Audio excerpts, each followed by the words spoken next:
तो channel Bihari fundamental of science पर बहुत बहुत स्वागत है। तो आज की इस क्लास में मैं आप सभी को लिए क्लास 12 इंग्लिश का मोस्ट वीवीआई 100 इंपॉर्टेंट क्वेश्चन लेके आए हैं, जो कि आपके बोर्ड एग्जाम 2027 के लिए इंपॉर्टेंट है। और इससे काफ़ी ज़्यादा क्वेश्चन आपके बोर्ड एग्जाम में पूछे जाएंगे, चाहे आप लोग किसी भी एग्जाम में दे रहे हैं, मासिक एग्जाम, त्रिमासिक एग्जाम की तैयारी कर रहे हैं या बोर्ड एग्जाम की, सब में से आप लोग को पूछा जाएगा। और 100 को क्वेश्चन कराएंगे जो काफ़ी ज़्यादा इंपॉर्टेंट है। यह ऑल चैप्टर्स का है, ऑल चैप्टर्स का है, मिक्स क्वेश्चन है। तो चलिए पहले आप लोग दीजिएगा प्रो सेक्शन का पहले लेके आया है। सेक्शन ए प्रो सेक्शन यानी गौथ खंड है। तो पहला क्वेश्चन है इंडियन सिविलाइजेशन एंड कल्चर।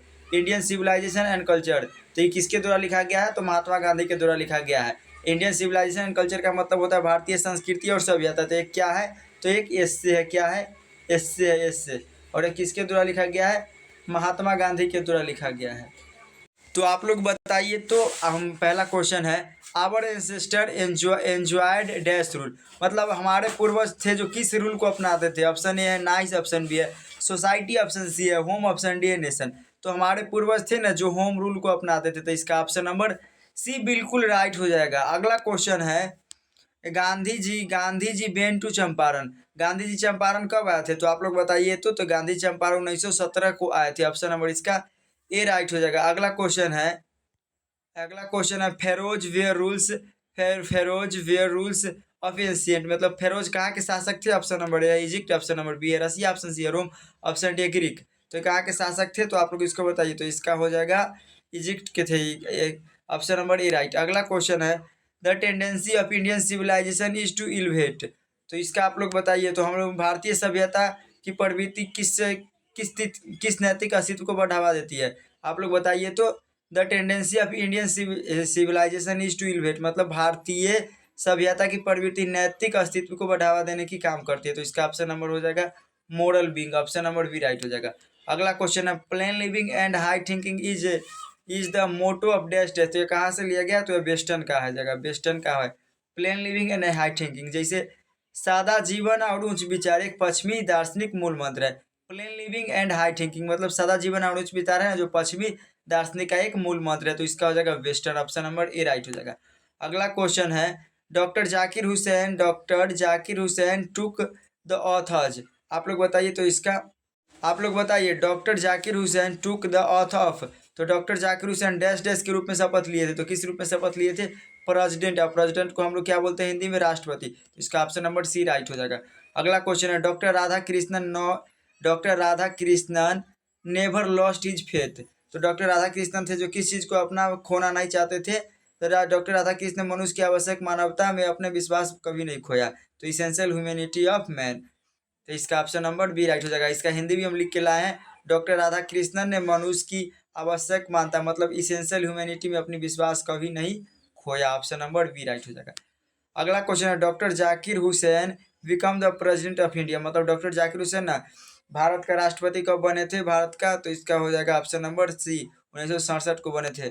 अगला 1967 के भारत के राष्ट्रपति बने थे। अगला क्वेश्चन है dash was the role model of doctor Zakir Hussain, मतलब डॉक्टर जाकिर हुसैन के हीरो कौन थे? डॉक्टर जाकिर हुसैन के आदर्श कौन थे?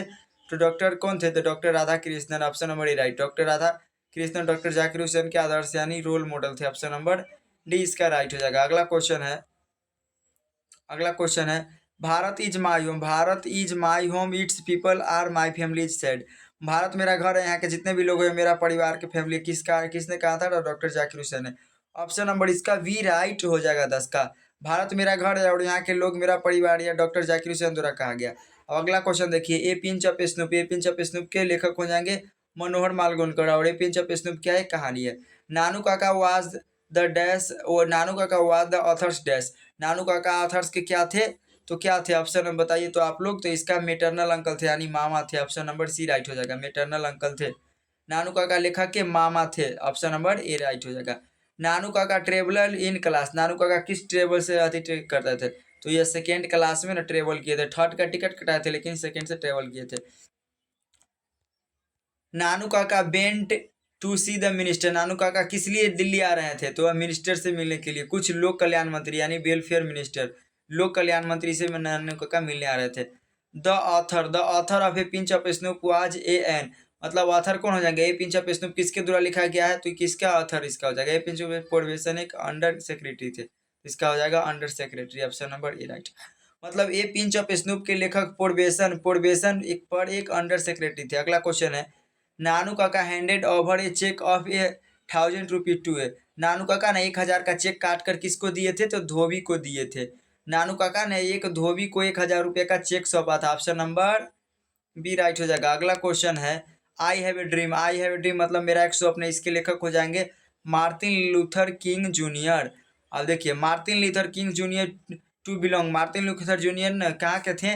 तो यहाँ अमेरिका के थे, द यूनाइटेड स्टेट अमेरिका। तो Martin Luther King Junior America के रहने वाले थे। ऑप्शन नंबर ए राइट हो जाएगा। अगला क्वेश्चन है, Martin Luther King Junior dash was. तो मार्टिन लूथर किंग जूनियर का क्या काम था? तो आधिकारिक यानी civil rights activist. Martin Luther King Junior एक नागरिक अधिकार कार्यकर्ता थे। ऑप्शन नंबर इसका राइट हो जाएगा, सिविल राइट्स एक्टिविस्ट। अगला क्वेश्चन है, the negroes were granted dash dash rights after the movement. तो आप लोग बताइए, निग्रो लोगों को आंदोलन के बाद समान नागरिकता के अधिकार मिले। तो इसका हो जाएगा equal citizenship. Option number A right. अगला क्वेश्चन है, in which year Martin Luther King Junior received the Nobel prize. Martin Luther King Junior को नोबेल प्राइज कब मिला था? तो 1964 को मिला था। मार्टिन लूथर किंग जूनियर को 1964 में नोबेल पुरस्कार मिला था। अगला, आई have a dream is A part of, मेरा एक स्वप्न है, किसका पार्ट है? आई have a dream is A part of, तो किसका हो जाएगा? तो स्पीच या भाषण या ड्रामा हो जाएगा। तो I have a dream is a speech का हिस्सा है, यानी एक भाषण का हिस्सा। Option number A right. अगला 5 नंबर देखिए, ideas that have helped mankind. Ideas that have helped mankind के लेखक कौन हो जाएंगे? Bertrand Russell. अब देखिए, Bertrand Russell was a philosopher and, Bertrand Russell एक दार्शनिक और इतिहासकार थे, मतलब हिस्टोरियन और मैथमेटिक्स थे। तो ऑप्शन नंबर ए राइट। अगला क्वेश्चन है, the two categories of ideas that help mankind were knowledge and skill and dash dash। तो इसका आप लोग बताइए, मानव जाति की मदद करने वाले विचारों की 2 श्रेणियाँ, ज्ञान और कौशल, नैतिकता। ज्ञान और कौशल यानी मोरल एंड पॉलिटिक्स, ज्ञान और कौशल है जो आवश्यक है। अगला क्वेश्चन है, survival for homo sapiens was हो जाएगा। तो ये वेरी इजी, ये प्रॉब्लम कंफर्टेबल लग्जरी, तो क्या हो जाएगा? होमोसेपियंस हो जाएगा इसका। तो होमोसेपियंस मानव के लिए जीत रहता है। तो इसका आप लोग बताइए, इसका हो जाएगा ये प्रॉब्लम या लग्जरी, तो ये लग्जरी हो जाएगा। अगला क्वेश्चन है, in the dash the birds of the hunger in the large number. मतलब भूखे, ठंडा के दिन में, सर्दियों में ना बड़ी संख्या में पक्षी भूख से मर रहे थे। तो कौन सा समय में? सर्दियों में। सर्दी को हम लोग क्या बोलते हैं? Winter season. Option number C right. अगला, the utilisation of dash, the utilisation of dash proved to be a milestone in human progress. तो आप लोग बताइए इसका। तो आग, फायर का उपयोग मानव जाति में एक मील पत्थर का था। मतलब आग ना, आग फायर का उपयोग मानव जाति में एक मील का पत्थर साबित हुआ। तो इसका हो जाएगा फायर। अगला क्वेश्चन अब 6 नंबर, द आर्टिस्ट। द आर्टिस्ट के लेखक कौन हो जाएंगे? सिगा नोयोआ होगा। Seibei was twelve years old boy. Seibei कितना साल का था? तो कहाँ के था Seibei? Seibei was a 12 years old, कहाँ के लड़का था? तो सेबे ना जापानीज लड़का था जो 12 साल का था और प्राइमरी स्कूल में पढ़ता था। सेबेई 12 साल का एक जापानी लड़का था। आप सही देख लीजिए आप लोग। सेबेई वाज पेशेंटली इंटरेस्टेड इन। तो सेबे कहाँ, किस चीज़ में इंटरेस्ट था उसका? तो गॉड्स यानी कद्दू को इकट्ठा करने में। सेबेई को कद्दू यानी तुम्बा गॉड्स इकट्ठा करने का शौक था। सिसकोड़ा जिसको बोलते हैं वही करने में था। अगला क्वेश्चन है, the teacher caught Seibei polishing his gourd in the class. तो बताइए, शिक्षक ने सेबेई को नीति शास्त्र यानी एथिक्स की कक्षा में कद्दू चमकते हुए पकड़ा था। तो इसका हो जाएगा ऑप्शन नंबर ए राइट। अगला, सेबेई फादर वर्केड एट दैश शॉप। सेबेई का फादर किस चीज़ में काम करते थे? तो कारपेंटर का काम करते थे। सेबेई के पिता बढ़ई यानी कारपेंटर दुकान पर काम करते थे। अगला, the curio dealer paid dash yen for Seibei gourd. तो आप लोग बताइए, तो इसका कुरियो डीलर ने सेबेई के कद्दू के लिए 60 यन दिए थे। कितना? 60 यन भुगतान किया था। अब अगला 7 चैप्टर आता है। 7 चैप्टर देखिए, a child is born. A child is born मतलब एक बच्चे की जन्म। ए चाइल्ड इज बॉर्न एक बच्चे की जन्म। इसका लेखिका हो जाएगा Germaine Green. Germaine Greer is a या एन राइटर। वो कहाँ के राइटर थी? तो ऑस्ट्रेलियन राइटर थी। तो जर्मन ग्रीड एक ऑस्ट्रेलियन लेखिका है। ऑप्शन नंबर इसका सी राइट हो जाएगा। अगला क्वेश्चन देखिए, in traditional society A pregnant women in primarily supported by. तो पारंपरिक समाजों में गर्भवती महिला को मुख्य रूप से उसके परिवार रिश्तेदारों का समर्थन मिलता है। इसका हो जाएगा हस्बैंड या किंग फोल्क फैमिली। तो इसका ऑप्शन नंबर बी राइट हो जाएगा, king folk family. Option B right इसका हो जाएगा। अब रंग बदल देते हैं। रख हौसला हुआ मंजर भी आएगा, प्यासे के पास चलकर समंदर भी आएगा, थक कर न बैठे मंजिल के मुसाफिर, मंजिल भी मिल गया और मिले का मजा भी आएगा।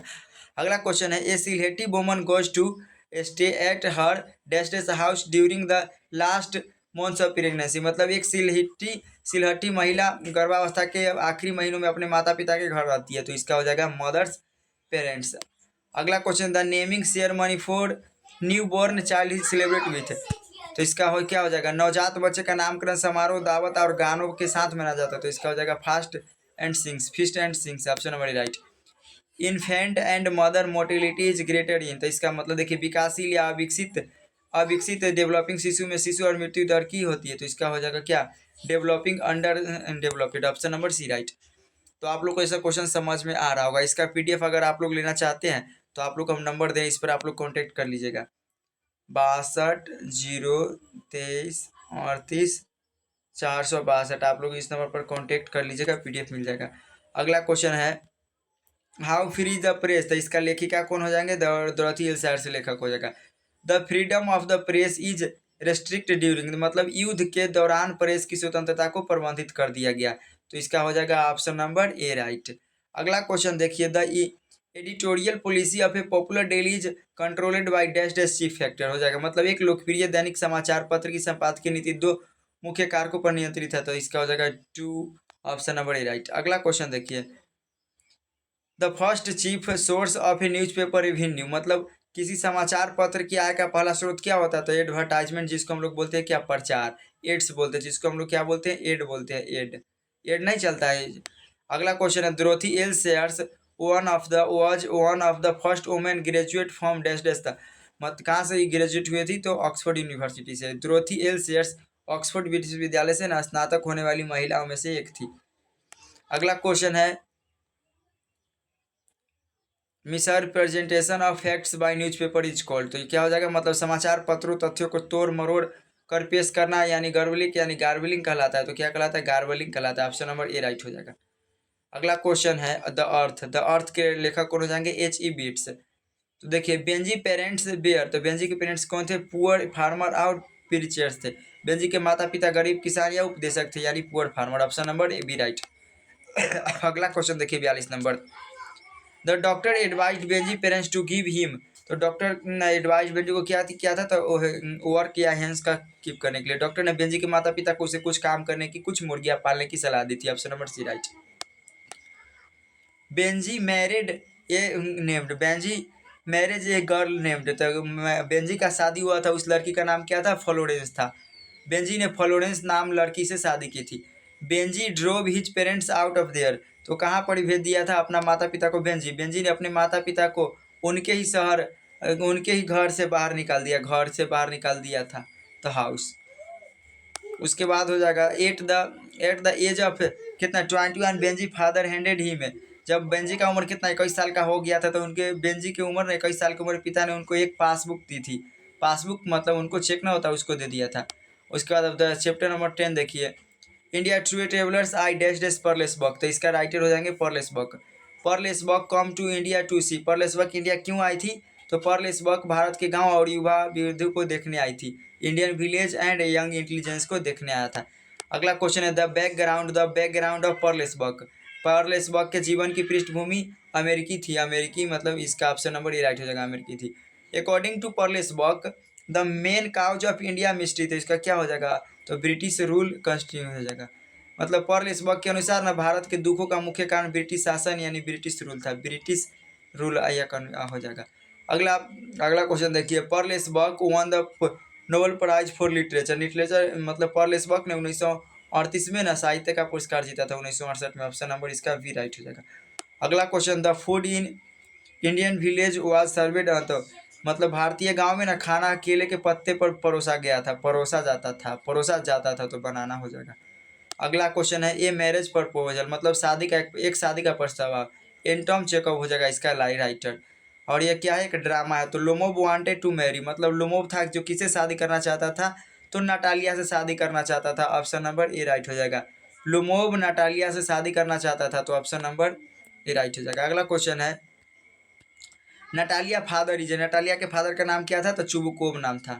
अगला क्वेश्चन है, Lomov and Natalia quarrelled over the ownership, तो इसका क्या हो जाएगा, लुमोवा और नटालिया के बीच ऑक्सन मेडोज के मालिकाना हक को लेकर झगड़ा था। अगला क्वेश्चन है Lomov dog is name, Lomov के डॉग के नाम क्या था, तो गेस्ट था, और नटालिया के डॉग का नाम क्या था, लिप था, लिप में। और ये मैरिज प्रपोजल इज ए डेस्ट है, तो कोई मैरिज प्रपोजल क्या है, तो वन एक्ट या कॉमेडी है। तो ये मैरिज प्रपोजल एक एकांकी नाटक या कॉमेडी एक्ट है। तो आप लोग को कितना एक से लेके 11 चैप्टर तक आप लोग को कितना 55 को क्वेश्चन कंप्लीट आप लोग को करा दिए, कितना 55 क्वेश्चन। अब आप लोग को आते हैं इधर पोएट्री सेक्शन में। पोएट सेक्शन नंबर भी पोएट्री आते हैं काव्य खंड में। Sweetest love I do go not go, मेरी प्यारी महबूबा मैं दूर नहीं जाता, इसका राइटर हो जाएंगे, इसका कवि जॉन्डन हो जाएगा। और यह क्या है, एक लिरिक है, इसको आप लोग याद रखिए क्या है, लिरिक है। तो आप लोग देखिए John Donne dash is A poet, John Donne क्या थे, एक जॉन्डन एक आध्यात्मिक यानी परम मनोवैज्ञानिक कवि है, यानी मेटाफिजिकल कवि है। John Donne dash is a metaphysical poet, यानी मनोवैज्ञानिक कवि थे। The poet compares his journey to, the poet अपना कंपेयर जर्नी कहाँ से करते हैं, तो सूर्य से करते हैं, कवि अपना यात्रा की तुलना सूर्य से करता है। अगला क्वेश्चन देखिए John Donne beloved complains that he talks her dash dash, तो इसका क्या हो जाएगा, कवि की प्रेमिका शिकायत करते हैं कि जब वह रोती है उसकी आत्मा जीवन साउल से दूर हो जाती है, साउल या लाइफ से दूर हो जाती है। अगला आप क्वेश्चन देखिए सॉन्ग ऑफ माई सेल्फ, तो इसके लेखक इसके कवि हो जाएंगे वाल्ट विटमैन। और ये क्या है, ये भी एक लिरिक है, एक भी क्या है, लिरिक है। या Walt Whitman is known as the dash poet, मतलब वाल्ट विटमैन को न किस के कवि के नाम से जाना जाता था, तो पीपल्स कवि यानी लोकप्रिय कवि के नाम से जाना जाता था। वाल्ट विटमैन को न जनता का कवि भी कहते हैं, यानी पीपल्स पोएट कहा जाता है। I celebrate myself and sings myself is written by, किसके द्वारा लिखा गया, I celebrate myself and sings myself, तो वाल्ट विटमैन के द्वारा लिखा गया है। मैं खुद का जश्न मनाता हूँ और खुद गाता हूँ, किसके द्वारा लिखा गया, तो वाल्ट विटमैन के द्वारा। The poet is dash dash years old song of my self, song of my self के कवि का उम्र कितना था, तो 37 साल था। सॉन्ग ऑफ माई सेल्फ में कवि की उम्र कितना था, तो 37 वर्ष था। अगला क्वेश्चन देखिए W.H. वुडन, अब now the leaves are falling fast, अब पत्ते तेजी से झड़ रहे हैं, इसका कवि हो जाएंगे W.H. Auden. W H Auden won the Pulitzer prize, तो कब जीता था वो पुलित्जर प्राइज, तो 1948 को जीता था। W.H. वुडेन ने 1948 में पुलित्जर प्राइज जीता था। अगला क्वेश्चन है the are dash dash running scolding for their food, तो इसका ट्रोल्स दुष्ट राक्षस रूपी जीवन भोजन की तलाश में चिल्लाते हुए दौड़ रहे थे, तो इसका ऑप्शन नंबर क्या हो जाएगा, आप लोग बताइए, ट्रोल्स हो जाएगा। अगला water dash water fall could bleach the travels in their last distance, तो इसका क्या हो जाएगा, वाइट हो जाएगा। वाइट मतलब देखिए सफ़ेद झरना वाइट वाटरफॉल यात्री को उनकी अंतिम कठिनाइयों में आशीर्वाद दे सकता है। ऑप्शन नंबर इसका बी राइट हो जाएगा। अगला क्वेश्चन देखिए, अगला चैप्टर नंबर 4 आता है और टू ऑटम, और टू ऑटम के कवि कौन हो जाएंगे, जॉन किट्स। जॉन किट्स एक रोमांटिक कवि है, रोमांटिक कवि। तो जॉन किट्स डैश ए पोएट, तो कैसा पोएट है, तो रोमांटिक हो जाएंगे। जॉन किट्स एक रोमांटिक कवि है। अगला autumn is a season of mist and, autumn season किसका आता है, तो फ्रूटीफुलनेस का आता है, यानी फलों से पतझड़ को ऑटम और कोहरे फलदायित्व मतलब फ्रूटीफुलनेस का मौसम होता है। तो इन सब क्वेश्चन को आप लोग याद जरूर कर लीजिएगा, इसका हम PDF भी दे देंगे। Kids dash died of dash at very early, तो मतलब जॉन किड्स का मृत्यु किसके कारण हो गया था, ट्यूबरकुलोसिस यानी टीबी के कारण इनका मृत्यु हो गया था। जॉन किड्स की मृत्यु बहुत कम उम्र में तपेदिक यानी ट्यूबरकुलोसिस के कारण हुई थी। अगला क्वेश्चन, अगला है 5 नंबर चैप्टर एन एपिताफ। एन एपिताफ किसके द्वारा लिखा गया है, वाल्टर डी ला मेयर के द्वारा। एन एपिताफ के कवि कौन हो जाएंगे, वाल्टर डी ला मेयर। अब देखिए आप लोग यहाँ 66 नंबर question, 68 number, the lady mentioned in an epitaph belong to the dash country, मतलब एन एपिताफ जिस महिला का उल्लेख किया गया वो कहाँ से बिलोंग करती है, तो वह वेस्ट से करती है, वेस्ट यानी वेस्ट कंट्री से बिलोंग करती है। But beauty vanishes beauty passes is taken from, यह लाइन कहाँ से लिया गया है, तो लिया गया है एन एपिताफ से। मतलब देखिए लेकिन सुंदरता, मतलब इसका हिंदी होगा लेकिन सुंदरता गायब हो जाती है, सुंदरता बीत सक जाती है, यह पंक्ति एन एपिताफ से ली गई, तो इन सबको याद आप लोग कर लीजिएगा। अब अगला देखिए 70 नंबर question, Walter de la Mare was honoured with the order of merit by Queen Elizabeth in dash, तो क्या हो जाएगा, इसका 1953 हो जाएगा। वाल्टर डी ला मेयर को 1953 में महारानी एलिजाबेथ द्वितीय ऑर्डर ऑफ मेरिट से सम्मानित किया गया था। अब देखिए चैप्टर नंबर 6 आता है द सोल्जर। द सोल्जर के कवि कौन हो जाएंगे, Rupert Brooke. The soldier is a poem, तो किसका कवि है, तो ये OR पोएम है। द सोल्जर एक युद्ध कविता है। Rupert Brooke praises dash in his poem. तो रूपर्ट ब्रूक इस कविता में ना इंग्लैंड की प्रशंसा करते हैं। कहाँ के करते हैं? इंग्लैंड की। ऑप्शन नंबर सी राइट हो जाएगा। ए पोएम का a consisting of 14 lines is called. तो यह मतलब 14 पंक्तियों की कविता को हम लोग सोनेट बोलते हैं। 14 पंक्ति की कविता को हम लोग क्या बोलते हैं? सोनेट बोलते हैं।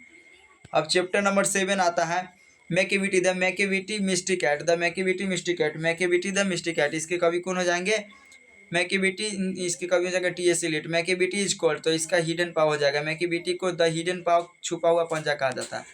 अगला क्वेश्चन है 75 number, Macavity breaks the law of. तो इसका क्या हो जाएगा? आप लोग बताइए। मैकेविटी इंसानों कानूनों और गुरुत्वाकर्षण के नियमों को तोड़ती है, ग्रेविटी हो जाएगा। अगला क्वेश्चन है T S. Eliot receive the Nobel prize, Nobel prize for literature. Literature के लिए टी.एस. इलियट को 1948 में साहित्य का पुरस्कार मिला था, नोबेल पुरस्कार। अगला चैप्टर नंबर 8 आता है फायर ह्यूमन। तो इसका कवि हो जाएंगे Keki N. Daruwalla. Keki N. Daruwalla is dash dash poet. तो इसका कौन हो जाएगा? इंडो एंग्लियन, मतलब केकी.एन. दारूवाला एक भारतीय कवि है, इसका हो जाएगा Indo Anglian. Option number B right. The poet belongs to the religion. तो पोएट कौन सा धर्म से बिलोंग करते थे? तो पारसी या Zoroastrian. Option number B right हो जाएगा।